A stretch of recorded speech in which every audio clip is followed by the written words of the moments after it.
Jalen Rager as a downfield target, so like route running, contested catch ability, all that stuff? You could see right away when we got Jalen why he was a first-round pick. He's explosive, he's strong, he can get in and out of breaks, transition well. For whatever reason, didn't work out, and we're fortunate to have him. And he's just been kind of progressing through our offense, as we've gone and getting a little bit more opportunities. And recently he's come up with some big plays, so we'll keep getting him in the mix. That's kind of started for him in those red zone packages. I guess what has he meant specifically to those with just some of his lateral speed on some of those jet sweeps? Well, you saw it from the first one where he kind of scored from a kind of a static position to burst there, and really we got to look Chicago, I believe, that where the linebacker went to the edge of the line of scrimmage was not the way that we had drawn that one up, and he it looked easy for him, but it was really a great move. I believe that was Roquan Smith to make Roquan Smith miss and score a touchdown there. So right off the bat, tried to get him involved in some things where, we had specific plays for him where he could just learn those at the beginning, but now he's starting to progress where, he can play the Z, he can play the F, he can play in just about anything. It's just been a progression when you're not getting that kind of A to Z type installation and learning process. It can be tough to come in mid-season and try to kind of learn everything from Z to A. So is he there at that point, though? Does he pretty much have the whole playbook? Yeah, there's just details. There's a lot of things in an offense that just aren't written on paper, aren't in the playbook. Hey, you need to tighten down a little bit here. Hey, a little bit wider here. There's things that just aren't on drawings that kind of have to be coached through, that guys have gotten those details, throughout training camp and even the spring when we first started installing. So he's just being a sponge. He's learning every day, and he's continuing to progress in a positive way. Wes, when you get the run game going like you guys did, especially in the first half against the Jets, just how does that help open things up for the offense? It keeps you really, we had some success on third down. A lot of those third downs were 2, 4, 5. You're getting those manageable quote third downs, but stuff where you're not having to hold the ball as long, drop back as long, protect as long. Some things where you can potentially run the ball on a shorter down and distance, but and then of course the play action pass and ultimately screens, play action pass, the things that you do off of the runs are just that much better. Pretty well against Detroit, obviously, the first time. How different does their defense look now, or how different are they playing now?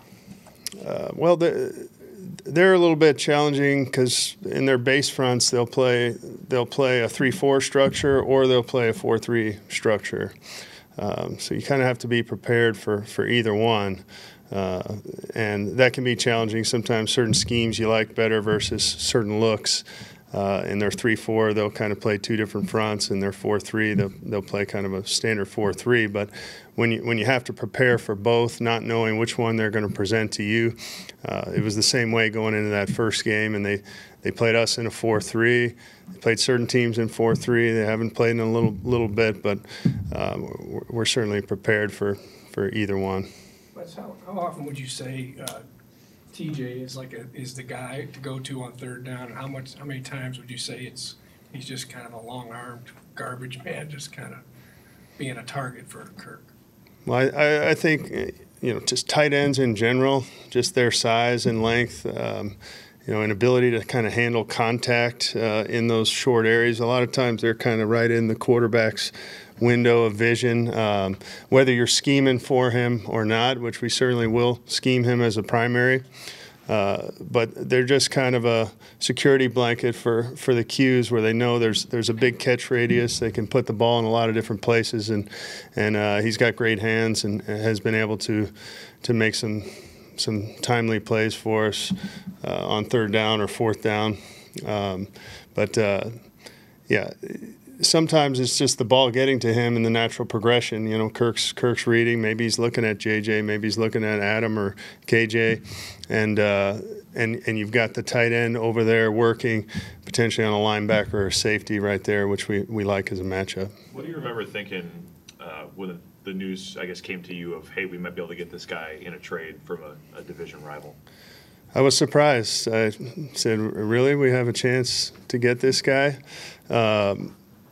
But, you know, there's a lot of factors in those types of trades and money and you know, where the direction of where they're going as opposed to us. I mean, it's just but for us to be able to get a player like that, you know, during the season, especially right around the time, you know, things that happened with Irv, where we're losing a guy that we had targeted on third downs, that type of thing, was just it was a nice surprise. Yeah, maybe an example like that, the third down, 3rd and 7, where the Jets challenged. Where is he in that process? So as that play's unfolding, was that, you know, what kind of option is he on that one? You know, I'm so far into the next one. Which play was that? I'm sorry. Well, he caught it right at the sticks, and they challenged it. It's like short right. Yeah, on the right side there. Yeah. Well, he was, you know, Kirk's eyes were really going that direction first, where he was a part of that kind of concept over there, where just depending on how it played out, he was going to get the ball. You know, sometimes the reads aren't like, hey, it's him. It's kind of a 1A, 1B type read, where depending on how they react to the concept, then he could get the ball, or a wide receiver could get the ball, you know, depending on how they played it out. But he was certainly front side in that progression. Wes, offensive line depth throughout the league is really tough, and I'm just curious, you know, when you lose Christian Darrisaw, like, what's your assessment of how you guys have sort of, you know, been able to handle that?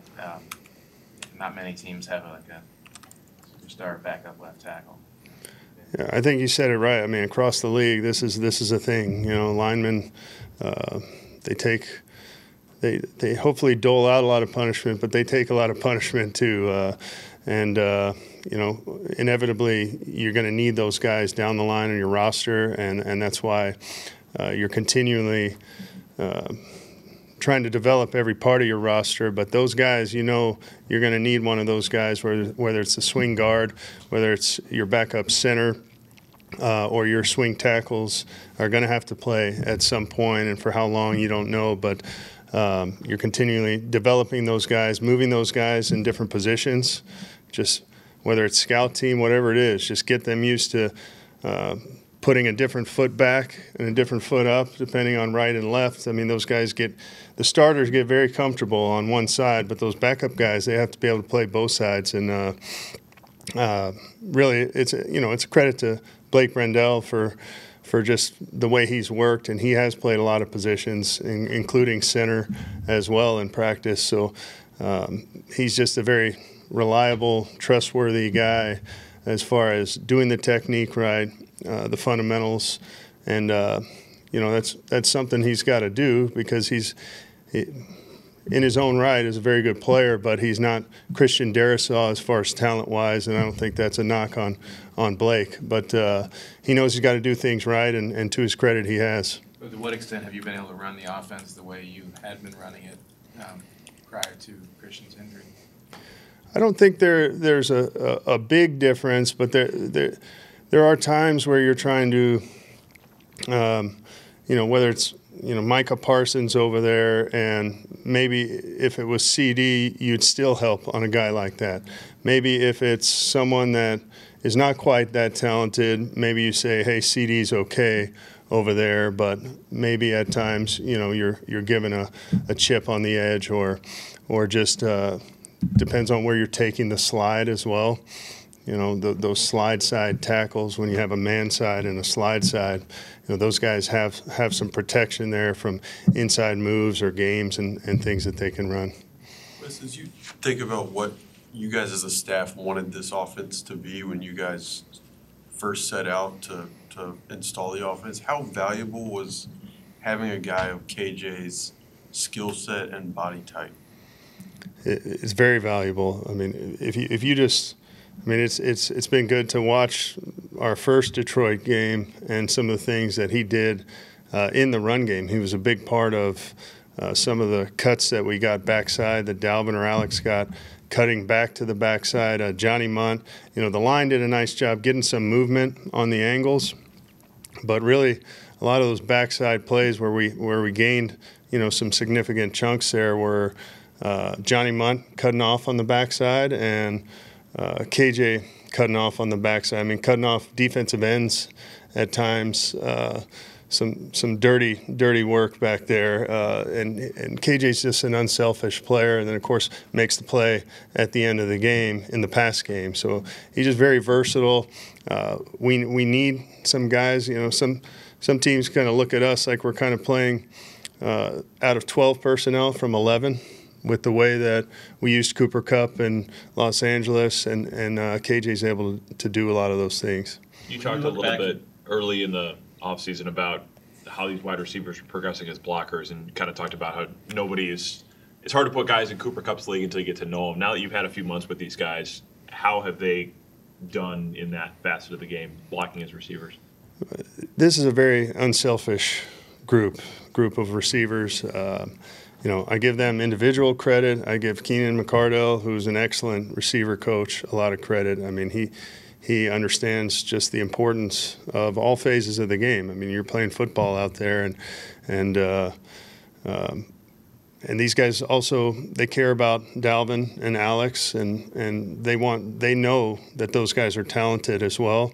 Sometimes it helps. It's like you have Kane on kickoff return. That guys know he's got the juice to take it all the way. Sometimes you'd like to say they'd block just as hard either way, but you get Devin Hester back there. Guys are trying to make sure they don't miss their block, because this guy can take it to the house and change the game. And I think that's how our wide receivers view our running backs as well. When you look back at that first Detroit game, did they do anything to kind of like sell out and try to take Justin away? And is that something you see them doing to a team's top receiver on a weekly basis? They challenged us quite a bit in the pass game. I mean, Okudah was moving around with Justin quite a bit, and they played a lot of kind of too deep man coverage stuff where they were challenging a lot of our guys, not just Justin, but trying to be physical, trying to let Okudah use his length, and they had some success in there. They also had 8 penalties on the DBs, whether it's defensive holding, illegal contact, or defensive PI. And there were some we turned in that the league came back and said, did rise to the level of a foul. You're not always, every week, you're not going to get all those calls. It's just, there's only a certain amount of eyes out there to see all that stuff. So we understand that. But I don't know that there was a lot of hidden yardage there and penalties. I don't know if that was they were okay with that or not, but we certainly expect to be challenged, particularly on third downs. How big was the first game in terms of like the staff finding the answers within a game? You came back from like 10 down and fourth quarter rally, and then that seemed to be kind of a recurring pattern over several games. Yeah, it has been a pattern. I mean, we're so many one-score games, and our guys just keep chipping away, and you're always trying to find those answers. There's little variations in what they do. They're playing a little more of this than we thought, or they're playing a little more of this, or they're doing something that we haven't seen yet, and that's when you really have to kind of dig deep, and you're trying not to create new plays on the sideline. You're trying to find the ones that you already have in that will fit against that scheme, that thing that they're doing that's a little bit different. But every week is like that. If they ever recorded our coaches' headsets, I mean, you wouldn't believe it. All right, you think it's not calm, I will say. And there's a lot of emotion, hyper competitive people on the sidelines, and I'm lucky I get to be up in the box and shut off my mic and say, listen, you hear this guy? But every game is a challenge. It's hard to win in this league.